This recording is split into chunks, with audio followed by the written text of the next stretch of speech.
मैं ये जानना चाहूँगी, जिस तरह से सतीश पूनिया जी को प्रभारी बनाया गया, पूरा कार्यभार सौंपा गया, पूरी रणनीतियाँ उनकी बनी, तो क्या जाटलैंड में उनकी रणनीतियाँ कारगर साबित हुई? क्योंकि यहाँ पर भी राजस्थान और हरियाणा भाई भाई माने जाते हैं और यहाँ पर भी जातिवादी राजनीति की जब हम बात करते हैं तो उसको नेगलेक्ट नहीं किया जाता। इस पर आपकी क्या राय है? नहीं, देखिए, हमारे यहाँ हरियाणा में वैसे जातिवाद की राजनीति होती नहीं है, लेकिन पूनिया जी ने बहुत अच्छा मैनेजमेंट किया है पूरे हरियाणा में।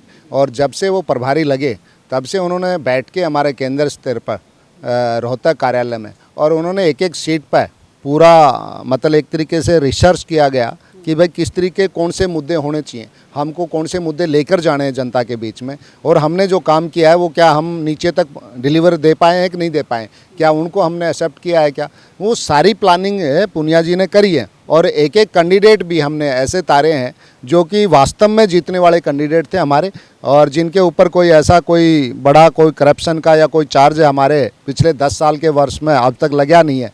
तो ये बहुत सी चीज़ें हैं। और हरियाणा और राजस्थान का देखा जाए तो हमारा भाईचारा क्या, हमारी तो रिश्तेदारियाँ भी हैं, बेटी रोटी का नाता है राजस्थान से। आप देखिए, बॉर्डर से लेकर यहाँ तक पूरा भिवानी और हमारा सिक्कर का ये नीम का थाना वाली बेल्ट पूरी लगती है, और उसमें आप उसके साथ लगती हुई सारी सीटें हम भारतीय जनता पार्टी जीती है। जाटलैंड जो भिवानी को हम बोलते हैं, जींद को बोलते हैं, आप देखिए सबसे ज़्यादा सीटें हम निकाल के लेके आ रहे हैं। तो यहाँ जातिवाद का तो मुद्दा चला ही नहीं, ये सब बहकाने वाली बातें थी। एक परिवार का कांग्रेस के ऊपर कब्जा था, भूपेंद्र सिंह हुड्डा और उसका बेटा, वो सिर्फ यही चाहते थे कि भाई हम इस पार्टी के सरोसरा हैं और कोई नेता है नहीं, तो वो किसी को साथ लेकर चलने वाले लोग नहीं थे। इसलिए उनका जो है वो जनता भी देख रही थी कि ये क्या है, हुड्डा साहब जाटों में दूसरा नेता डेवलप होने नहीं देना चाहते, क्योंकि वो अपने बेटे को डेवलप करना चाहते हैं, और वही कारण हुआ कि उनका बिखराव पड़ा रहा।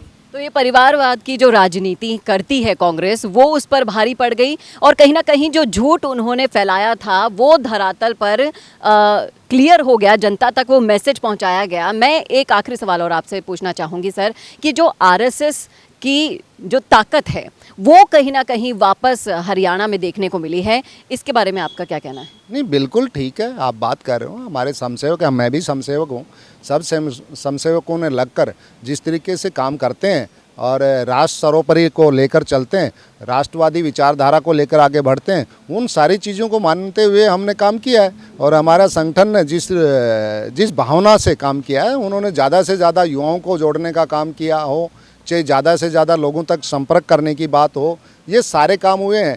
और हर आदमी को यहाँ तक बहुत सी चीज़ें अवेलेबल भी करवाई, कुछ नहीं है। मान लो हमारा यहाँ वोट प्रतिशत कम होता था पहले शहर के अंदर, क्योंकि हमारे जो हाई राइज बिल्डिंगों में जो लोग रहते हैं वो वहाँ जाते नहीं थे बाहर वोट डालने। इस बार हमने उन्हीं के वहीं पर उसी बिल्डिंग के अंदर ही पोलिंग बूथ बनवाने का काम किया हो। उस पोलिंग बूथ पर हमारे जो लोग रहते हैं उनसे संपर्क करने की बात हो, तो समसेवक भी लगे। और संगठन की दृष्टि से जो काम करता है वो राष्ट्रवादी एक संगठन है, और राष्ट्र को लेकर वो चिंतित रहता है, हमेशा चिंता भी करता है राष्ट्र की, और राष्ट्र में रहने वाले हर इंसान की चिंता करता है। वो किसी में भेदभाव नहीं करता।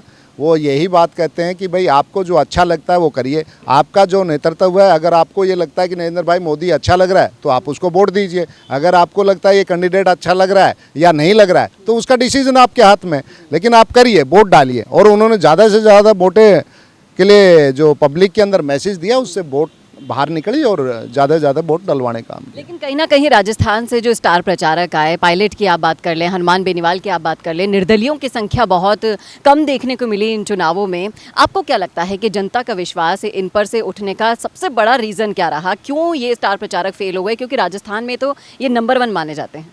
नहीं, बात क्या है, बाहर से जो आने वाले हैं वो स्टार प्रचारक स्टेट लेवल के लोग होते हैं। हमारा जो केंद्रीय नेतृत्व है वो पूरे विश्व का नेतृत्व कर रहा है आज। नरेंद्र भाई मोदी जी से बड़ा कोई स्टार प्रचारक है क्या? और अमित शाह जी भाई साहब से कोई बड़ा नेता है क्या? तो ऐसे हमारे जो स्टार प्रचारक थे, हमारे नेता जो थे, वो बहुत बड़े नेता हैं। आज विश्व उनको पूछता है। आज हम वर्ल्ड के अंदर कहीं भी जाते हैं तो सम्मान की दृष्टि से हमें देखा जाता है। वो किसने दिलाया? ये सम्मान है नरेंद्र भाई मोदी जी की सरकार ने दिलाया ना। उससे पहले की सरकारों में तो ऐसा होता ही नहीं था। हमारे प्राइम मिनिस्टर को रोक दिया जाता था पहले। तो वो भी जनता देखती है, वो भी सब संज्ञान में रहता है सबको कि भाई फ़ौरन में जब हमारे पासपोर्ट की वैल्यू क्या थी और आज हमारे पासपोर्ट की वैल्यू क्या है। आज सऊदी अरब में मंदिर बन रहा है तो किस कारण से बन रहा है। आज विदेशों में जो संघ की शाखाएँ लग रही हैं तो किसके बिहाफ पर लग रही हैं। तो ये सारी चीज़ें जो हैं ये कहीं ना कहीं नेतृत्व के ऊपर डिपेंड करता है। एक देश वो भी था जब कांग्रेस के रहते हुए ये कहा जाता था कानबेलियों का देश है ये भारत के बारे में, और वही देश 10 साल के अंदर ऐसा हो गया कि आज IIT में भी हम नंबर 1 पे हैं, आज मैन्युफैक्चरिंग में नंबर 1 पे हैं, आज हम एग्रीकल्चर में भी नंबर 1 पे। और नहीं तो मॉन्सेंटो और करगिल जैसी अमेरिकन कंपनियां आकर हमारे को सीट देती थी, आज हम उनको सीट दे रहे। तो ये सारा बदलाव जो है ये आम जनता ने देखा है। तो ये थे वो सारे फैक्टर्स जो आपने सुने हैं, समझे हैं, किस तरह से जनता ने कांग्रेस को नकारा और बीजेपी को स्वीकारा। जो रीज़न रहे, जो झूठ फैलाए गए थे, वो सब सिरे से खारिज करके जनता ने अपने नेतृत्व को एक बार फिर से तीसरी बार चुना है। और अब किस तरीके से कांग्रेस हार की मंथन को आगे ले जाएगी और बीजेपी जीत को मनाएगी, ये तो आप देख ही चुके हैं। और आगे आने वाली राजनीति में हरियाणा का असर किस तरीके से राजस्थान पर पड़ता है, ये तो आने वाला वक्त बताएगा। सर, बहुत बहुत शुक्रिया हमसे जुड़ने के लिए। ऐसे ही वीडियोस के लिए देखते रहिए संवाद भारत का, भारत के लिए। I will be the vibrant spokesperson bringing your message to life. Hello and welcome to MyGig. I can be your first go-to spokesperson for all kind of promotional videos and I'm thrilled to be your voice. I can be your storyteller or your brand face that brings your message to life. With a background in acting and modeling, I can play different roles or take up any character that syncs with your requirement and bring authenticity to your video. From script writing to shooting in a natural background or on green screen, from premium edit to timely delivery, I am here to help you out in everything. My video characters can connect with your audience and instantly to convey your messages effectively and to leave a lasting impression. So do not wait anymore. Order now and reach out to me on Fiverr and feel free to ask anything before ordering. Thank you.